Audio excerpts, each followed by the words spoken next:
안녕하세요. 재무관리사 박미나입니다. 오늘의 주제는 사회초년생의 재무관리는 어떻게 해야 될까? 이걸로 가져와 봤는데요.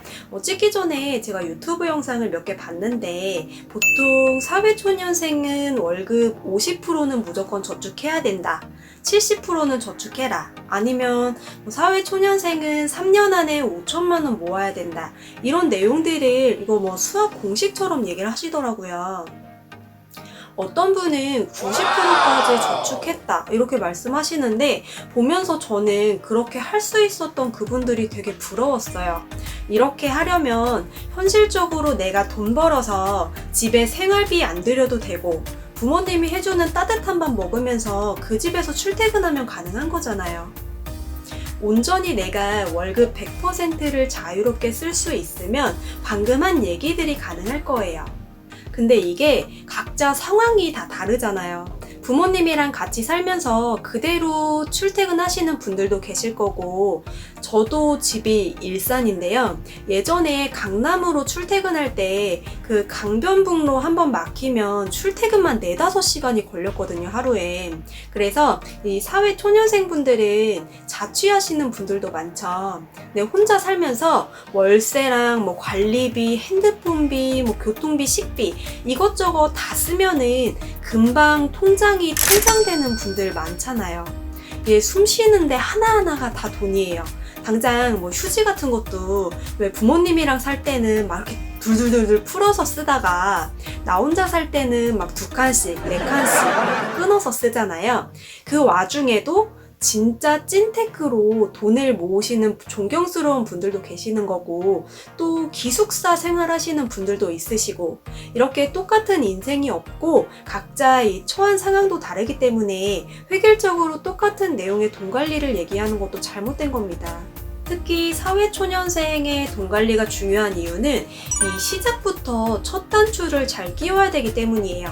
경제활동을 시작하면서 올바른 돈 관리, 올바른 재무 습관을 형성하는데 지금 이때가 가장 좋은 시기니까요. 27살 버릇이 100살까지 갑니다. 부모님으로부터 경제적 지원을 떠나서 이제 사회초년생으로서 독립적인 경제주체가 됐어요. 지금 가장 필요한 것은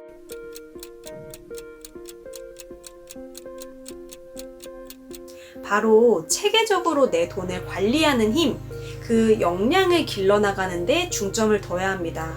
귀찮다고 월급 다 부모님한테 관리해달라고 맡기는 거는 저는 절대 반대.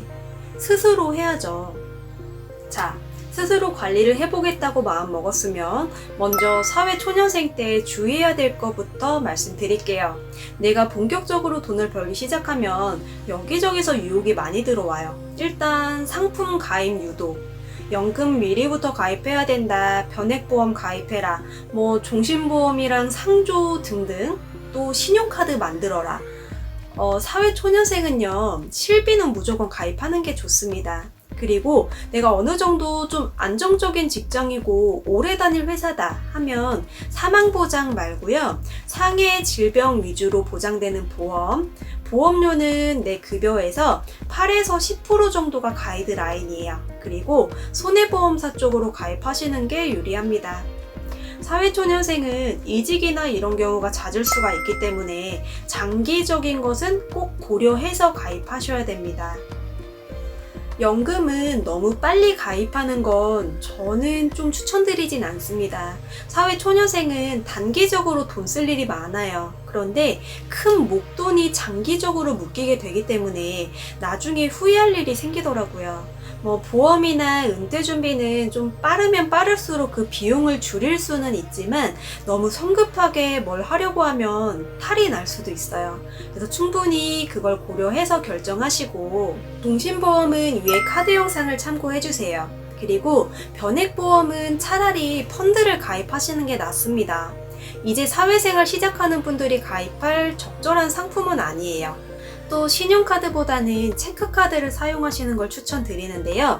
신용카드를 쓰면 내가 얼마를 썼는지 잘 모르잖아요. 결제일에 이걸 다 내가 썼다고 해서 보면은 진짜 다 내가 쓴 게 맞아요. 지출을 통제하림을 어느 정도 기른 후에 신용카드를 만드셔도 충분합니다. 이렇게 유혹을 잘 견뎌내고 판단할 수 있게 기준을 잡으셨어요. 그러면 이제 내 월급 관리를 해볼게요. 이제 내가 직접 돈을 버니까 돈을 막 어떻게 해야 될지를 몰라요. 무조건 난 세후 급여가 한 300만 원 정도 되니까 대략 70% 해서 200씩은 저축할 거야 하고 적금 가입을 했는데 다음 달에 생활비가 부족하거나 아니면 일단 써보고 플렉스 좀 하고 그 다음에 저축해야지 하면 저축할 돈이 없거나 결론은 선저축 후 지출이에요. 무조건 저축 먼저 그리고 남은 돈을 쓰셔야 됩니다. 사회초년생이면 막 모아놓은 자산이 많거나 학자금 대출을 제외한 빚이 많진 않을 거예요. 그러면 자산이나 부채를 파악하는 재무 상태보다는 고정지출, 변동지출을 관리하는 현금 흐름에 초점이 맞춰질 거고요. 돈 관리 방법 중에 가장 우선순위로 나오는 내용은 통장 쪼개기 다들 들어보셨을 거예요. 급여통장, 소비통장, 예비통장, 투자통장. 근데 이 통장을 쪼개는 건 좋은데 그 전에 나를 먼저 파악해야 돼요. 자, 종이랑 펜 꺼내셔서 아까 얘기했던 내 현금의 흐름을 잘 파악해보고 고정지출과 변동지출을 한번 쭉 나눠보세요. 이걸 먼저 알아야 통장도 쪼갤 수가 있습니다.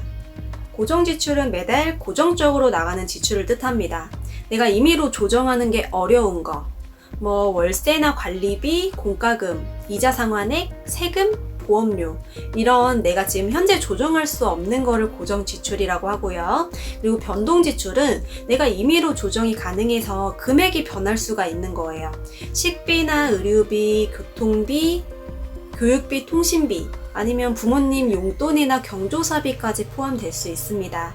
이거 다 내가 조절할 수 있는 거잖아요. 이렇게 쭉 나눠보고 일단 써놓은 걸 한번 보고 내가 정말 쓰잘데기 없는데 돈을 많이 썼구나 이런 반성을 한번 해보고 다시 봅니다. 이거 진짜 다 써야만 했던 돈들이에요. 배달 음식 줄이고 택시 안 타고 2년마다 핸드폰 안 바꾸고 알뜰폰 쓰시면은 조절할 수 있는 돈들이잖아요. 그래서 내가 지금 줄일 수 있는 돈을 한번 계산해 보세요. 그리고 그 다음 달의 예산을 미리 한번 잡아보시는 겁니다. 다음 달엔 내가 이만큼을 생활비로 써야지 이렇게 한 달 목표 생활비를 미리 정해보고 내가 저축할 수 있는 금액이 얼마나 되는지를 계산해보세요. 내 급여 통장엔 딱 고정 지출로 나갈 돈만 들어있어야 돼요. 그리고 한 달 생활비를 생활비 소비 통장에 넣어놓고 저축할 돈은 투자 통장에 넣어놓습니다.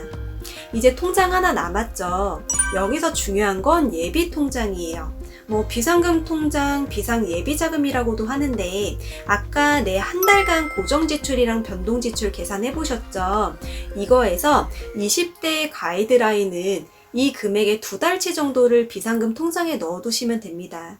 주의해야 될 건 저축 비율을 너무 처음부터 크게 잡으시면요. 이제 막 시작하는 시기에 삶의 질이 굉장히 떨어지고 금방 지칠 수가 있어요.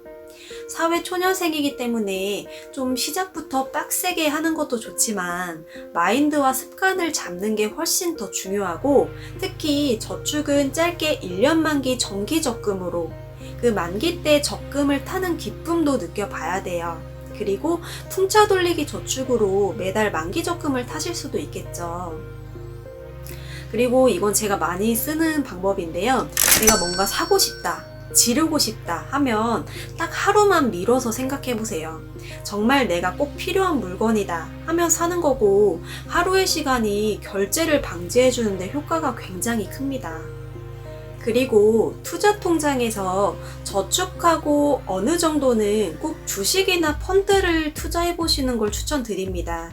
저는 초년생 때 좀 완벽하게 내가 다 공부하고 투자해야지 이런 마인드였는데요. 그렇게 하다 보니까 너무 늦어지더라고요. 그리고 실전 투자의 감도 익히면서 공부를 같이 병행하는 게 가장 좋은 방법인 것 같습니다. 요새는 모의 투자 이런 것도 있잖아요. 펀드나 주식도 채권형이나 원금 보장형으로 상대적으로 안전한 상품들이 있기 때문에 이런 거를 좀 접해보시는 걸 저는 추천을 드립니다. 그리고 임시소득을 잘 활용하세요. 상여금, 보너스 나오면은 이게 꽁돈이 아니에요. 상여금 나오면 뭐 사야지, 여행 가야지 이렇게 하시는 분들이 많이 계신데 저는 그 돈으로 투자 공부했어요.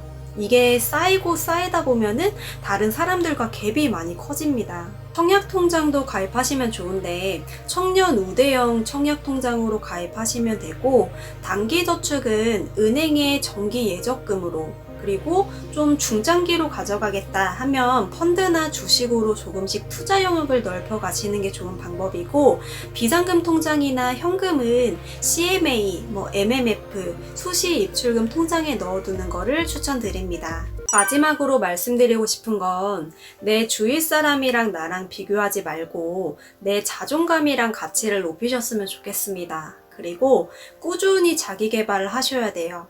지금 다니는 회사에서 내 가치를 높여서 연봉을 올리고 싶다.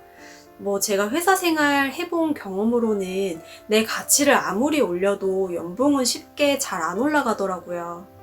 이건 너무한 거 아니냐고. 그리고 이직을 대비해서 아니면 아예 업무를 바꾸기 위해서 학원에 다니시던지 책을 꾸준히 읽던지 자꾸 새로운 걸 배우셔야 돼요. 직장인분들도 내일 배움 카드 발급 받으셔서 꾸준히 배우세요. 또 경제에 관한 뉴스 자주 접하셔야 됩니다. 처음엔 어려운 단어나 내용이라고 해도 계속 보다 보면 익숙해지고 이해가 돼요. 매일경제나 한국경제 어플 깔아두면 중요한 경제 뉴스만 모아서 매일 아침 알람 메시지가 떠요.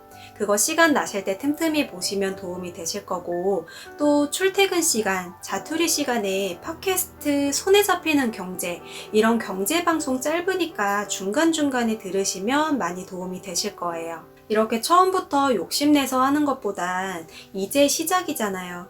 차근차근 하나씩 경험해가면서 내 재무관리의 영역을 넓혀나가셨으면 좋겠습니다. 오늘은 사회초년생의 돈관리 방법을 속성으로 말씀드렸어요. 다음에도 더 도움되는 영상으로 찾아뵙겠습니다. 구독과 좋아요를 눌러주세요.